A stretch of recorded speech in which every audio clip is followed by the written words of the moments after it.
Selam aleykum, hayırlı akşamlar. Sağlatır telekanalının telesiyercüleri bugün informasyon programmasını seyretesiniz. Studiyada sizler için men Gülsüm Halilova çalışam. Nevbetteki 50 dakika bu studiyada yayınımızga teşrif buyuracak, balağılanacak musafirlerinin biz Savaşның 96. gününde yüz bergen sonki aktual meselelerini laf edecekmiz. Sizler de bizim yayınımızga koşula bilesiniz. Ekranlarınızga rejissörlarımız erdayım telefon numaralarını takdim eteler. Ya Viber vasıtasıyla ya da Skype vasıtasıyla bedava şekilde yayınımızga koşulma imkanına sahipsiniz.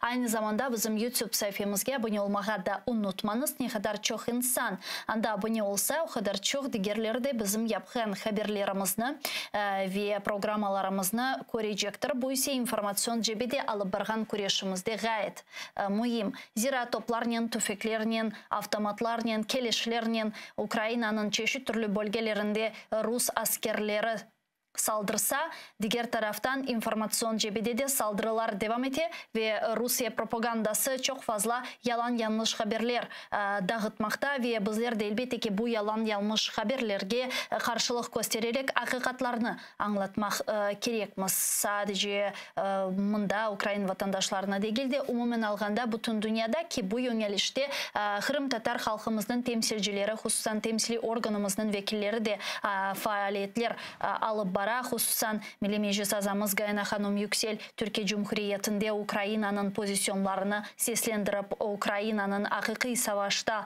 hangi pozisyonunu tutkanını anlata ve bizlerge tafsilatlıca bu mesele etrafında da anlatacak şimdi. Selamun Aleyküm Gayna Hanım, hayırlı akşamlar.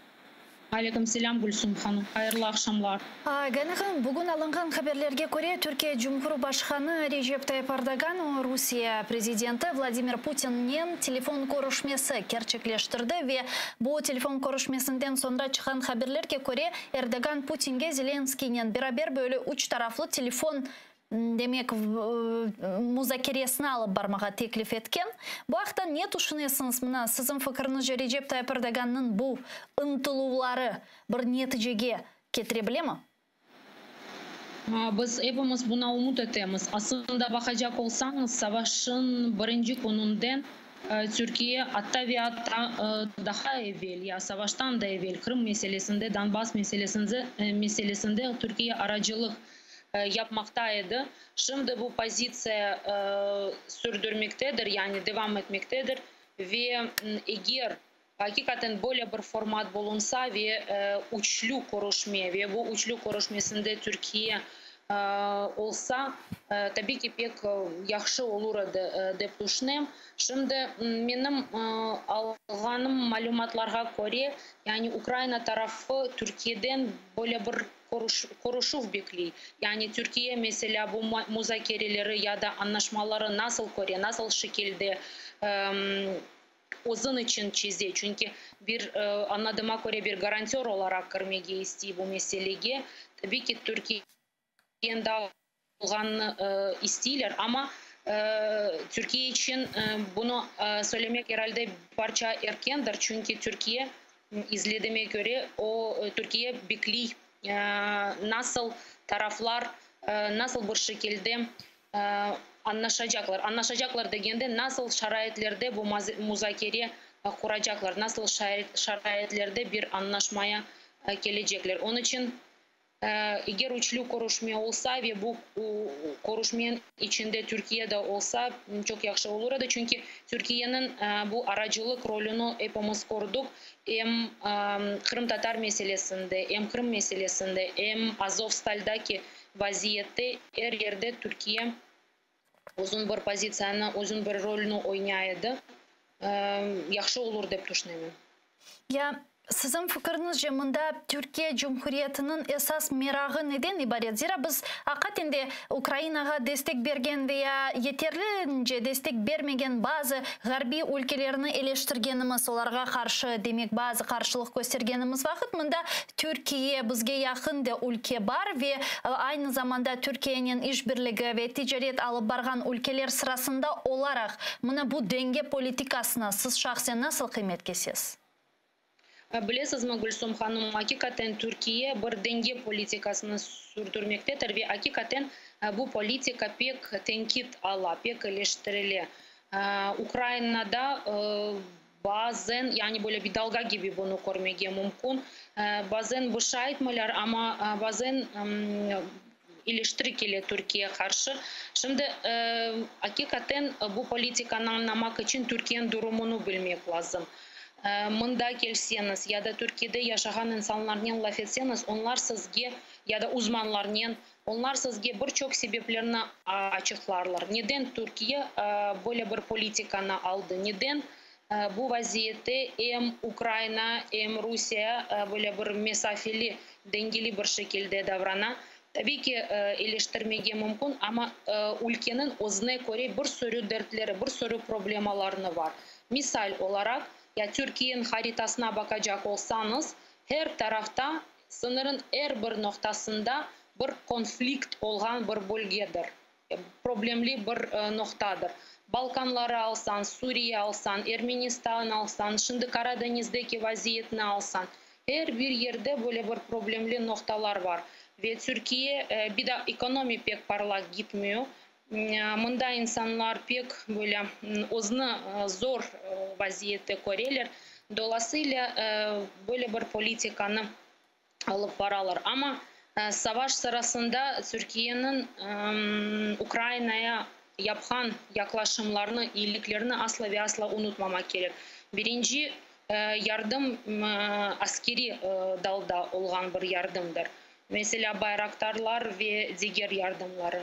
İkinci pozisyon boğazlar yani bu prolif meselesinde Türkiye o boğazları kapatmasaydı belki savaşının gidişatını bambaşka türlü olurdu. Belki şimdi Odessa'yı alırlardı çünkü Rusya durmazdı. Rusya Karadeniz'de o askeri gemileri dolduracaktı ve Ukrayna'nın böyle güney kısmına büyük güçle saldıracaktı.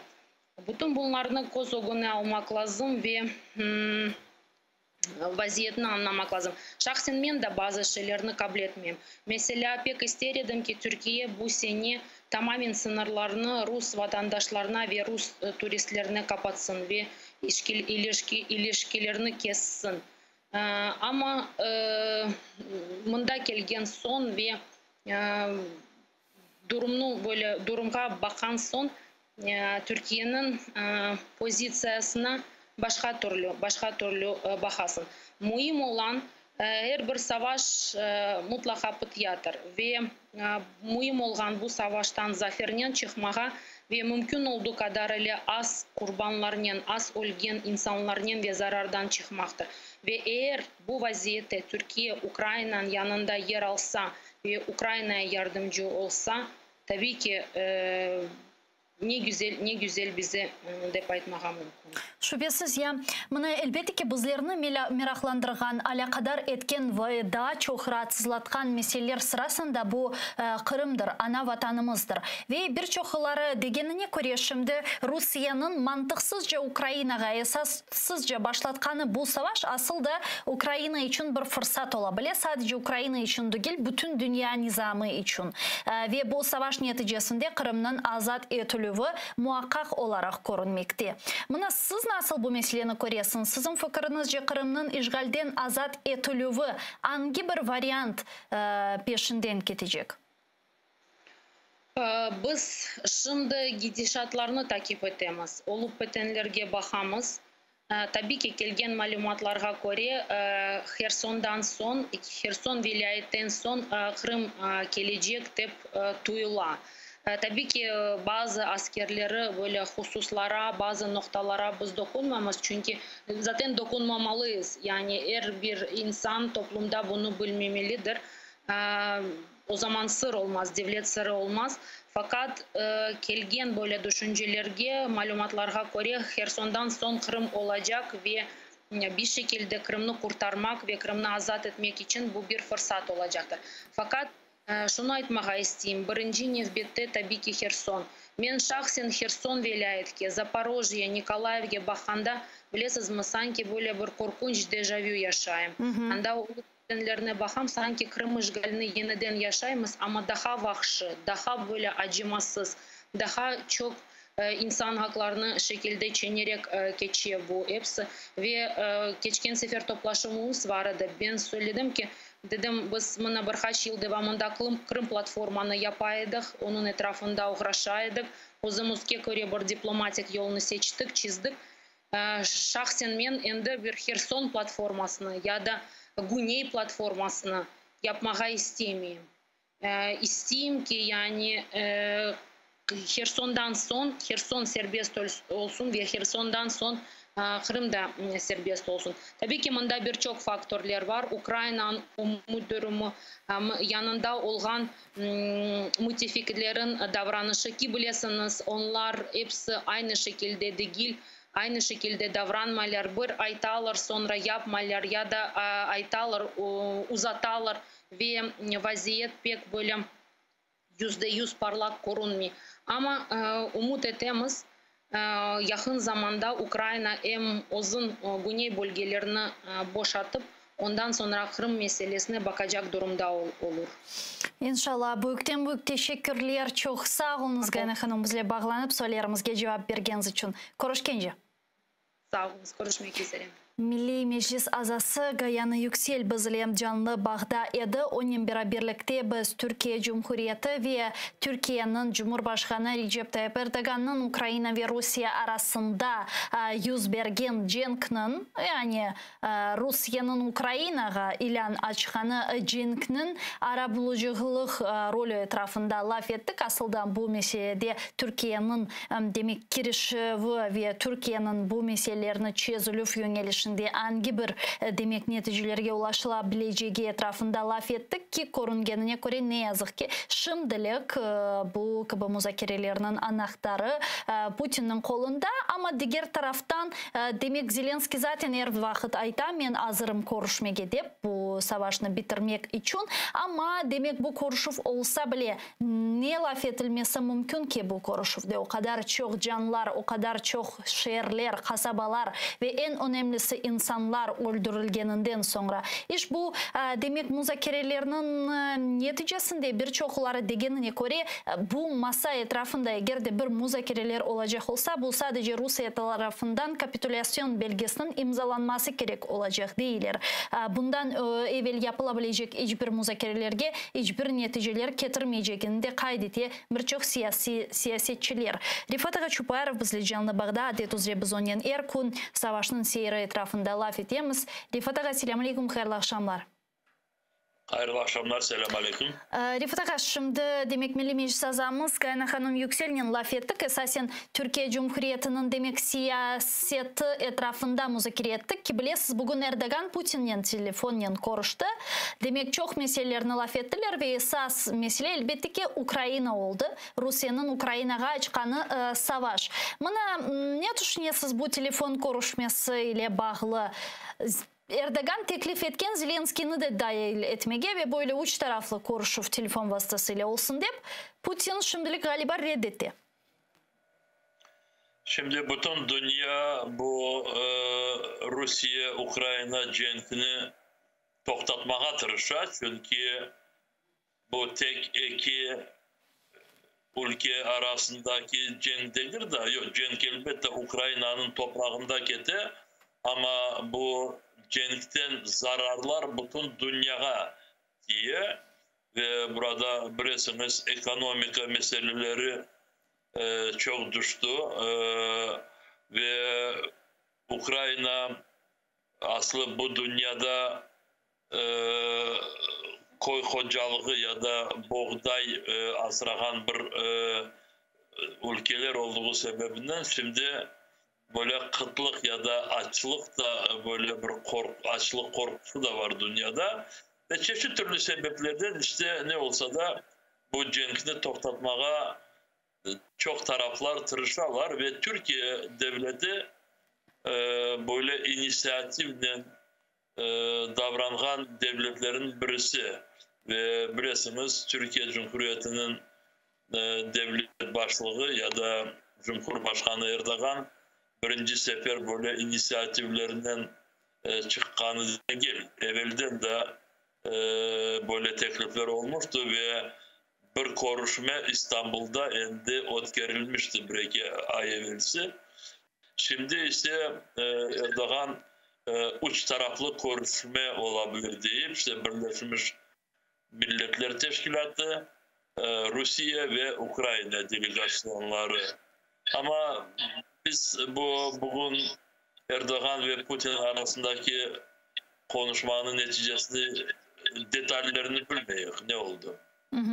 Yani yanında çok detaylar hakikaten açılmadı. Sadece demek Türkiye ve Rusya ilişkileri, ticari ilişkiler ve Ukrayna etrafında laf ettik deyip aytıldı.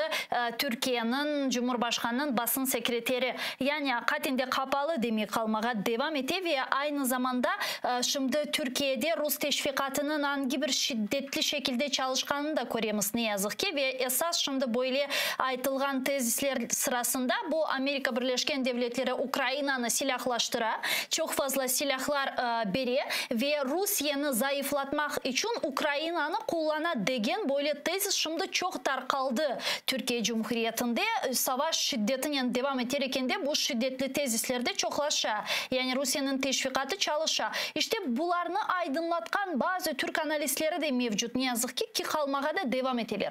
Bu tezge karşı siz şahsen ne düşünüyorsunuz, ne derdiniz? Siz şimdi bu tezler etrafında konuştuğumuz vakit daha çok dikkat olmamız da bu Türkiye devletinin resmi pozisyonu değil. Değil şüphesiz.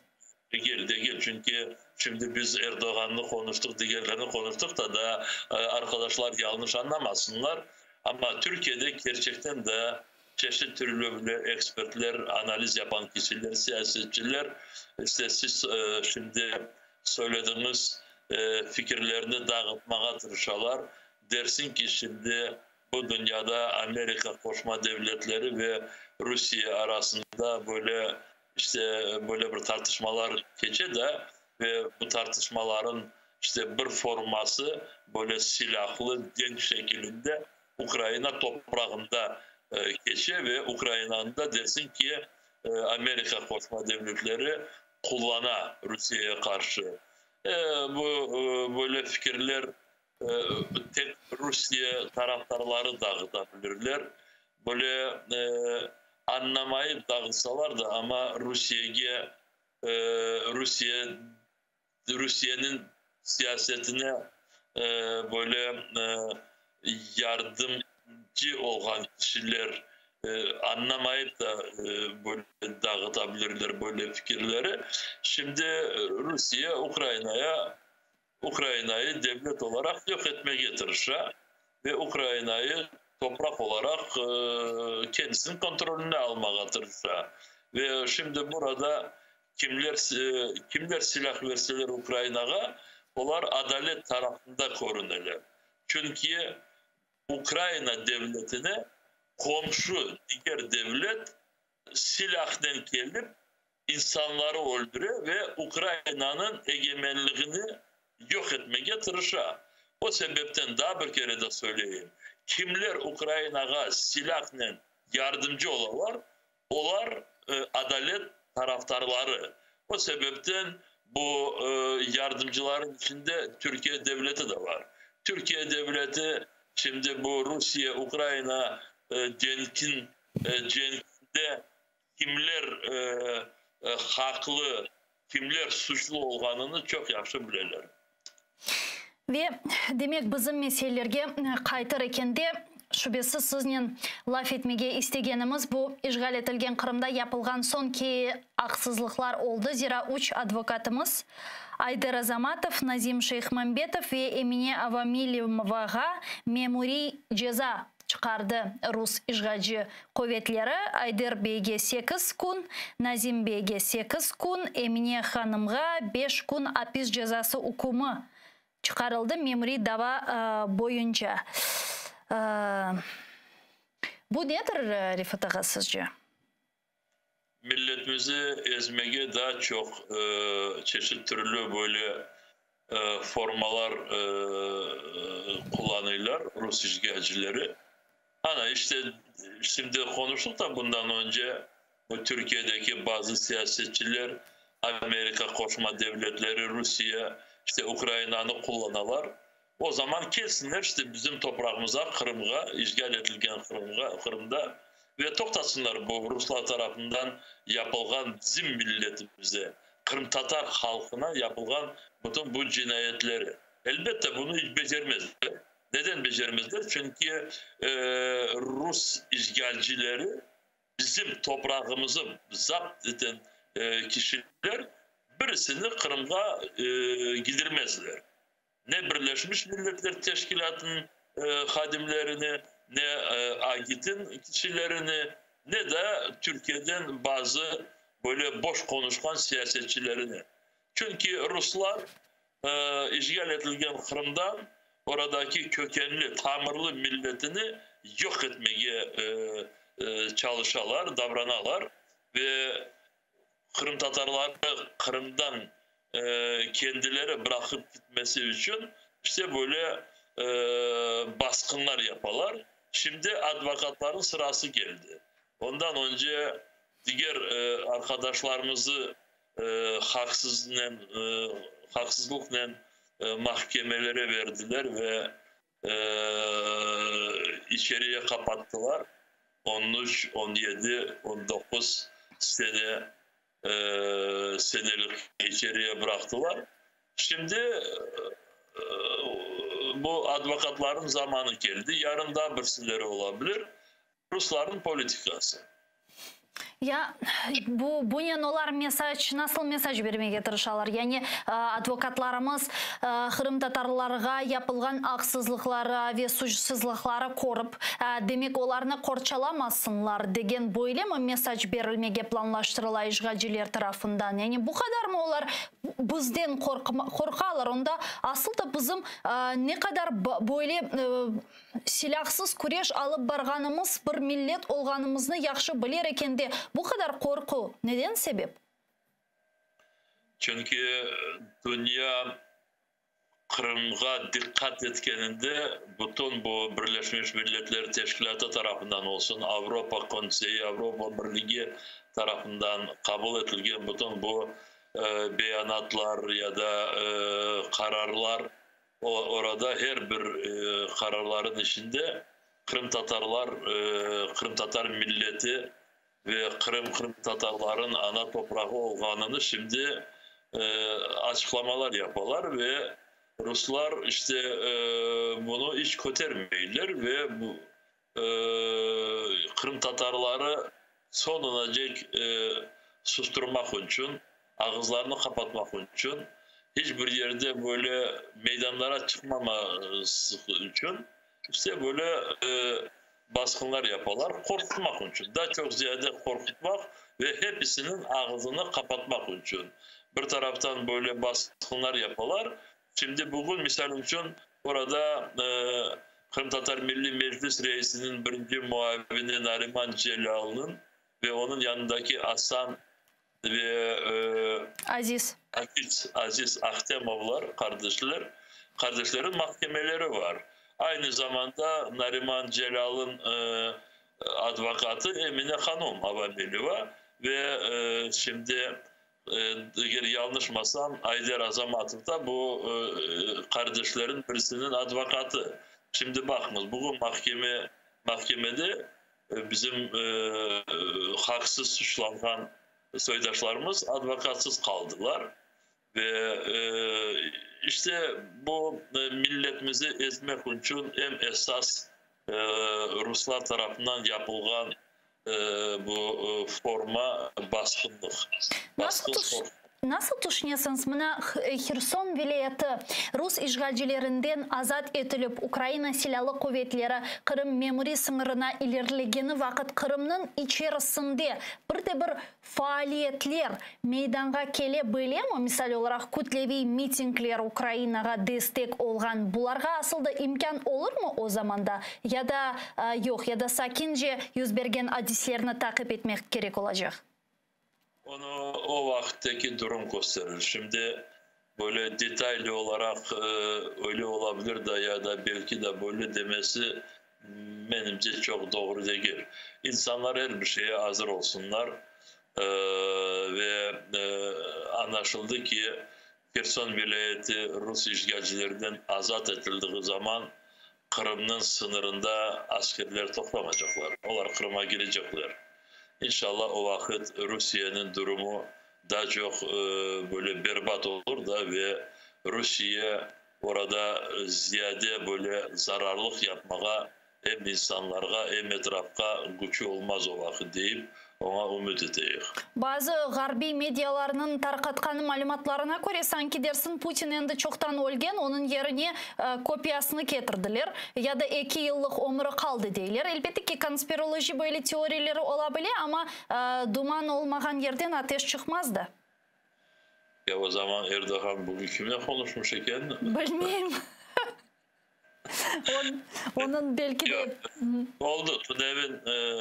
Tünevin ederlem ya 2 gün evvelsi İngiltere'de bir günde 3 gazette bir ardından böyle bilgiler dağıtıldı. Dersin ki Putin olgeninde 1-2 hafta mı bilmem bir aydan ziyade oldu da ama onun yerinde işte onun kopyaları Dvaynik Rusya'dığın gibi onu kullanılırken ya öyle olsa biz onu duyardık, bilirdik hepimiz. Ama kasta olganı doğru işte bu dumansız olmaz böyle haberler dediniz de dumanı işte kasta Putin ve hepsi şimdi öyle söylüyor ki Allah versin de bu geberdiği vakit daha çok ziyade insanlara zarar getirmesin. Şimdi ben neden bu sorunu sordum? Çünkü asıl da Rusya demek Ukrayna'ya böyle büyük cenk ilan etmeden evvel aklınızda mı çeşit türlü garbi medyalar Rusya'nın yok bugün, yok yarın, yok saat 4'te, saat 5'te cenk açacağına dair haberler bile verediler. Bizim bunda Ukrayna yöneticiliği bunun doğru olmaganını, vaziyet demek mahsus gerginleşkenini ve Ukrayna sınırlarında vaziyetin kontrol altında olganını seslendirip bazı bu garbi medyalarını tenkit bile ediler. Siz mahsus vaziyetini gerginleştiresiz deyip hatta bizler de özümüzün yayınlarımızda bunu ayta edik. Demek garbi ülkeler mahsus böyle bir operasyon gerçekleştiriyor deyip. Ama aslında öyle çıktı ki hakikatini olar aytkan. Hakikaten de istihbaratlarını açıp göstergenler. Şimdi elbette şimdiki bu teknolojilere göre 21. asırda yüz binlerden askerleri birisinin sınırında toplayıp da böyle dikkatsiz olmasın. İlle bunu koruyacaklar, analiz yapacaklar, soracaklar neden. Ve Rusya o kadar askerlerini Ukrayna sınırlarında topladığını hepsi gözlemişti ve hepsi bunu konuştu ve burada birisi yok, öyle değil demedi. Ama bu statistike göre çeşitli türlü farklı fikirler söylenildi. İşte birisi dedi ki 100.000 yeterli değil, 150.000 gerek. Birisi daha bir şey söyledi, daha bir şey söyledi. Ama gerçeği Putin'in kafasındaydı. 24. Febrar'ın sabahında işte cenk başladığını ilan etti ve askerler sınırdan sınırdan basıp geçkenleri o kadar önemli de olmadı. Birinciden bu bütün bölgelere raketlerinden atak yapıldı. Bu bana göre hepsinden çok bu insanları böyle bir şok etti. Çünkü çok insanlar, ben kendim böyle bir kereden bütün Ukrayna'nın vilayetlerine, bütün şehirlerine böyle raketler atılır deyip böyle düşünmedim. Çünkü biz askeri kişiler değil. Ama işte Rusya buna çok yaxşı hazırlanmış. Ama yeterince hazırlanmadı korgenimizge göre çünkü hakikatinde onların istihbaratı Ukrayna'nın bu kadar direneceğini demek görmeye edilir ki artık 100. gün olacak 4 günden Ukrayna direnmeye devam etti ve Rusya'ya karşılık göstermeye devam etti. Donbas'ta vaziyet gerginleşse bile ki aytkan ve korungenine göre Donbas'ta en şiddetli çatışmalar şimdi devam etti ve Rusya Severodonetsk'e ilerlese Ukrayna askerleri anda böyle abluka içinde kalıp andan çekilmek mecburiyetinde kalacaklar. Donbass'taki vaziyetini takip ederken de sizce de mi o kadar şimdi vaziyet ağır? Şimdi Ruslar ya da Putin ve onun yanındakileri Rusya toplumuna bir şeyler anlatışları gerek. Ve bu anlatacakları işte dersin ki biz istediğimizi yerine getirdik de ve Donbas ve Lugansk sözden işte ilan edilgen bu devletler, bağımsız devletler kendi sınırlarındaki topraklarını azat ettiler deyip böyle bir Rusya toplumuna bunu böyle bir Halebe gibi göstermeye şimdi çalışacaklar. Ama siz söylediğiniz gibi onların istekleri tam başkaydı. Kiev'i 2-3 günde kontrolge alıp burada iktidarı değiştirip ve bütün Ukrayna'yı Moskova'nın kararlarını idare etmesine işte bunu istediler. Ama burada beceremediler. Ve şimdi Donetsk, Lugansk'ın sınırlarına yakın günlerde çıkmak için orada daha çok silahını ve askerlerini Ruslar kullanacaklar. Ve böylece Ruslar demek Ukrayna'nın tamamının güney bölgesini işgal etme planlarından vazgeçmeyler. Ve anlağanımızga göre Kiev'de onların ilk böyle maksatları sırasında tura ve Belarus şimdi o'zining topraklarında ki demek Ukrayna'nın şimali bölgesinin sınır yakınlarında tertibatlar ve talimler planlaştırdı. İlan etti Alexander Lukashenko bu talimlerini. Sizin fikrinizce bu boften yerge yapılgan talimler değil midir? Mına olar tarafından Kiev'ge yanı böyle bir saldırı gerçekleştirme ihtimali ne kadar? Böyle risk var ama yeniden böyle bir Kiev'ge atak yapması bana göre çok zorga geliyor Ruslara da ve olmaz diye düşünüyorum ben. Raketlerinden, uçaklarından böyle atak yapabilirler ve çok zararlar gösterebilirler. Ama askerleri gene de bu Çernigov ya da bu Jitomir vilayetlerin yollarından endi yollamazlar diyeyim ben. Ama güneyde Kherson, Zaporojye oralarda Ruslar kuvvetleşmeye devam edecekler ve oradan Ukrayna'ya yeni baskınlar her bir taraftan hem askeri baskınlıkları hem siyasi baskınlık alıp varacaklar. Misal için o günleri Putin'in yanındakileri onlardan Kherson'u ve Zaporojye'ni soradıkları vakit ne olacak, planlar nasıl? Oradaki kişilerinin isteklerine göre işte anlaşıldı. Oradaki kişilerinin isteklerine göre işte oradaki kalan insanları mecburen Rusya'ya bağlamaya çeşitli türlü varyantlarını şimdi düşünürler. Ama nasıl varyantı sayılacaklar da o kadar bilgili değil. Referandum yapacaklar mı yoksa oradaki onlarga çalışkan kişilerin toplanıp onların ricalarına dikkat edip bu vilayetleri Rusya'ya ya da Kırım'a yıkacaklar mı bakarız.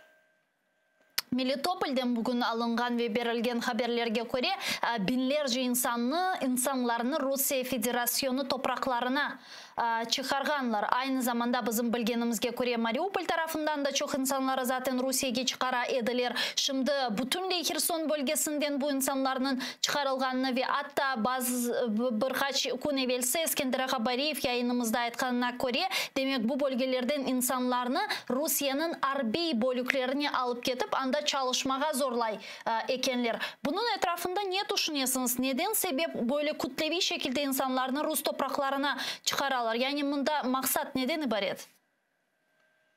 Şimdi biliyorsunuz gerçekten de bu 21. asırda 21. yüzyıllıkta Rusya'nın yapkanı Stalin zamanlarındakine çok oxşaydı. Arada o kadar çok vakit geçti ama bugün Rusya'nın hükümeti işgal edilen topraklardaki kişileri becerdiği kadar kendisinin Rusya'nın sınırlarına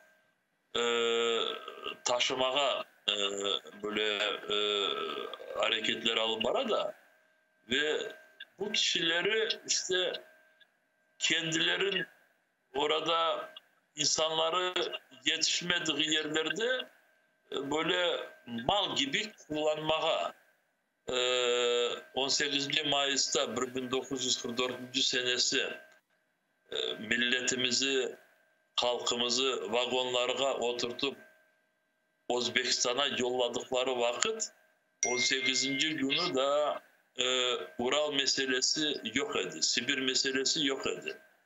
Bu insanlar endi vagonlarda gittikleri vakit beriye işte bu oradaki bu ağaçları kesken lespromkozlarga kişiler gerek deyip vagonlarımızın bir sürüsünü o tarafta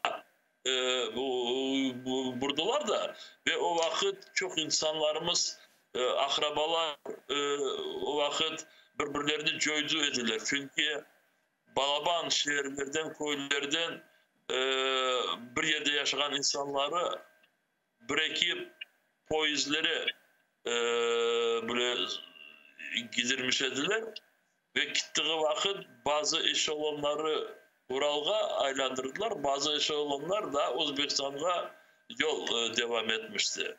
Şimdi de aynı bu işgal edilen Kherson, Zaporojye taraftaki kişiler oradan korkudan kendi evlerini bırakıp Ukrayna'nın hükümeti kontrol etken yerlerine çıkmaya tırışalar. Ama orada blokad yaptılar. Askerleri koydular ve 3 günden belli şimdi yol vermeydiler. Ama dediler ki siz Rusya tarafa ketebilirsiniz. Kırım'dan Rusya'ya başka yerlerine ve oralardan yer açalar. Şimdi bugün Putin Ukrayna'dan Rusya'nın toprağına alıp barılgan oksuz balalarga vatandaşlık vermesine kolaylık yollarını imzaladı. Neden bunu hepsini yaparlar?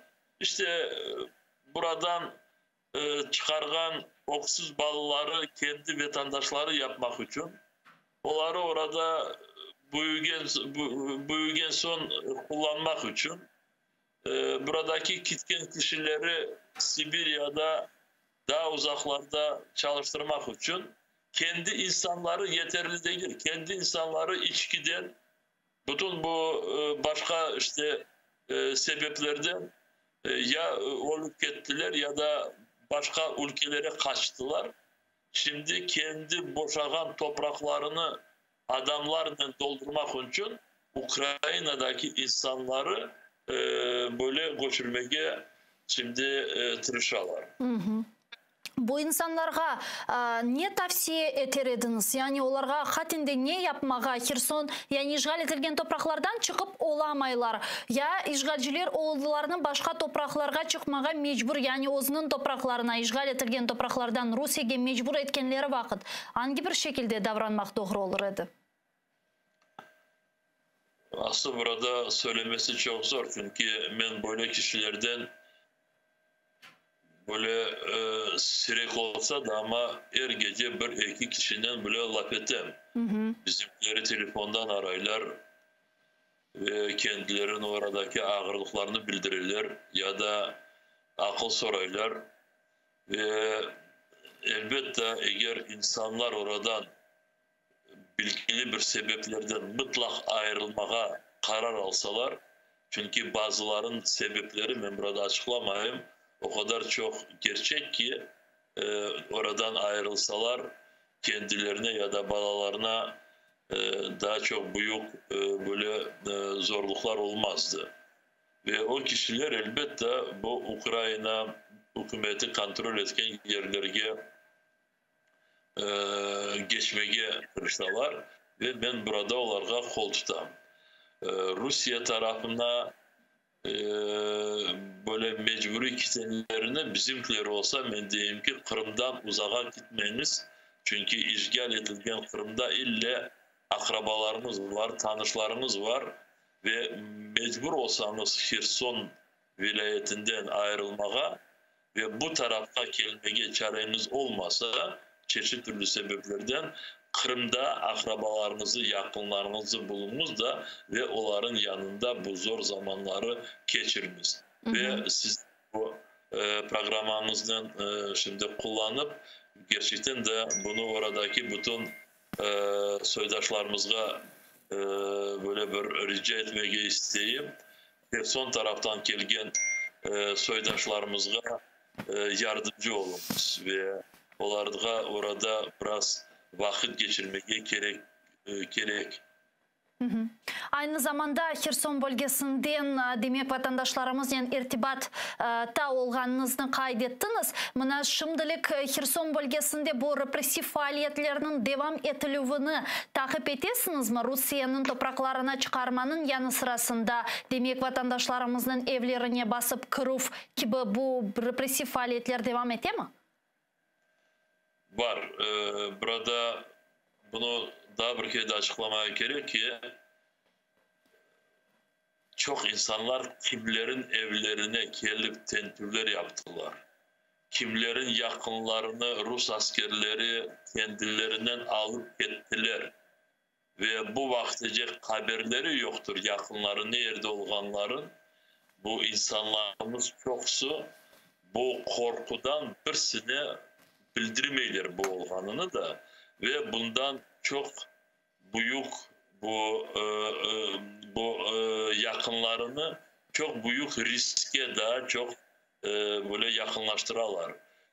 Burada ne kadar tezce etrafa bildirilse o kadar bu yakalangan kişileri kurtarması fırsatlar olacak.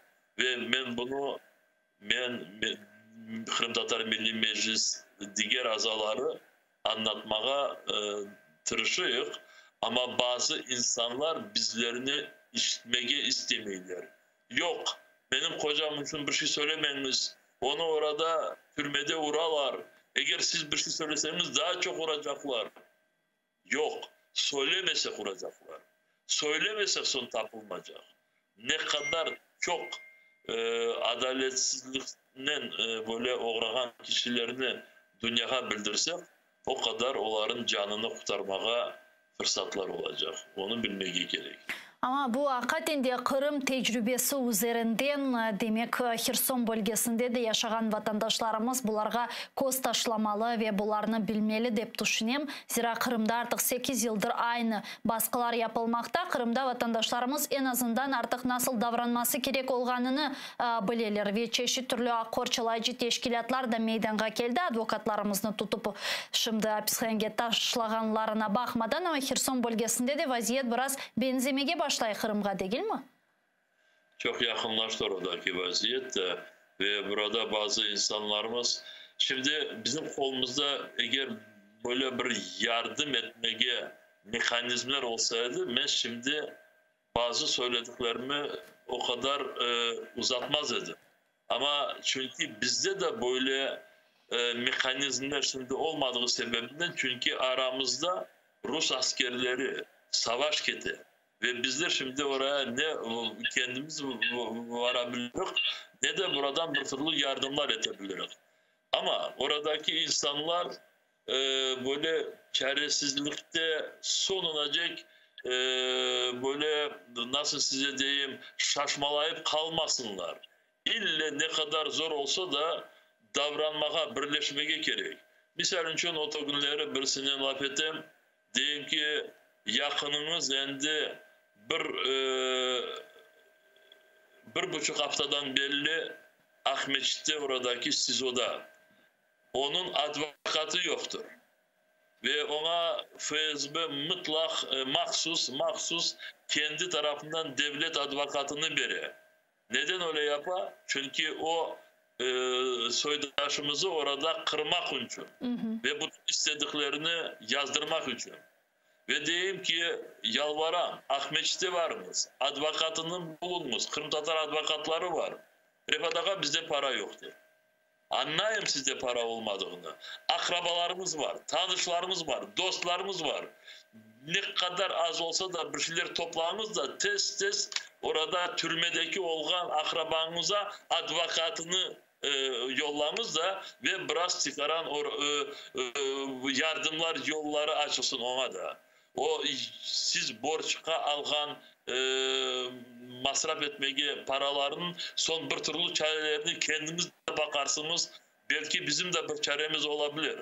Ama benim kolumda şimdi bir şey yoktur da ve oradaki akrabamı devlet advokatı baksın demeye öyle şey hiç olmasın. Kırım'da bunu cemaat bir kereden öğrenmişti. Ama işte Kherson taraftaki toplum daha farkına varmadı. Eğer akrabanızı kapamış olsalar birinciden öğrenmiş. Ne yerde kapadılar? İkinciden hemen kendimiz oraya varmız ve advokatını alıp varmız. Ne kadar tez sizden anlaşma imzalanan advokat sizin kapatılgan akrabanızı korse o kadar çok faydası gelecekte olacak onun canını kurtarmasına. Bunu o kadar bilmeye gerek ki ve sebep aramaya gerekmiyor. Benim bağım var da ben şimdi bugün Ahmet'te varma olmayacağım da ama gelecek hafta varırım. Yok öyle olmaz. Bugün yakaladılar, yarın sabah türmenin yanında olunuz. Bugün teşekkürler Rifat Ağa. Çok sağ olunuz. İşte aytkanlarınız, tavsiyeleriniz ve yayınımıza bağlanıp suallarımızga açıklık getirgeniz için umut etem yarın bu saatlerde görüşüp suhbetimizge artık Ukraynaca ve Rusça devam ederimiz. Çok sağ olunuz. Oldu.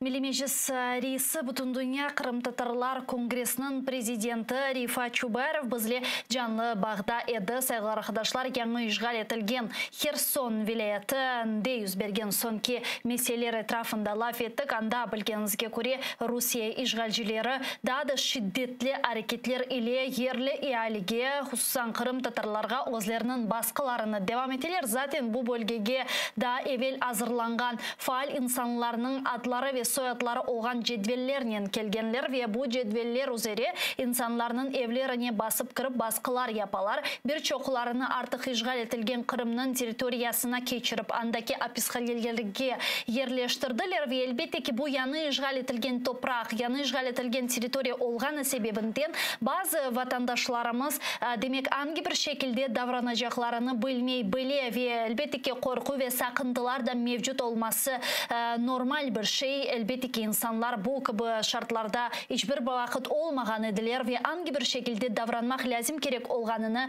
bilmeyler. O sebepten bizler de bu meselelerini yayınlarımızda laf etip insanlarımızga hangi bir şekilde özünü alıp barmak gerek olganı etrafında Rifat Ağa tavsiyelerinin paylaşa. Hakikaten de Kırım tecrübesi bizlerge gösterdi ki bir yerde bir kasaba olsun, koy olsun, şehir ve ilahri bir vatandaşımızdan ya da Kırım Tatar olması mecbur değil. Zaten Ukrayna vatandaşının evinde haksız bir şekilde Rus işgalcileri tıntıf geçirgeni vakit bu meseleni dünyaya, bu meseleni Ukrayna medyasına, Ukrayna çeşitli türlü informasyon vasıtalarına tarqıtmak gerek. Bir de komşunuzun yanında tıntıf olganı vakit bularını videoga çekip toplaşıp bu evinin yanında daha da şiddetli şekilde baskılarının olmaması için bularını açıklıkka getirmege ve tarqatmak zarur dep düşünemiz. Kırım tecrübesinden biz bunu yaxşı bilemiz, yaxşı göremiz. Vatandaşlarımız birisinin evinde tıntıf olganı vakit toplaşalar ve yüz bergen hadiselerini,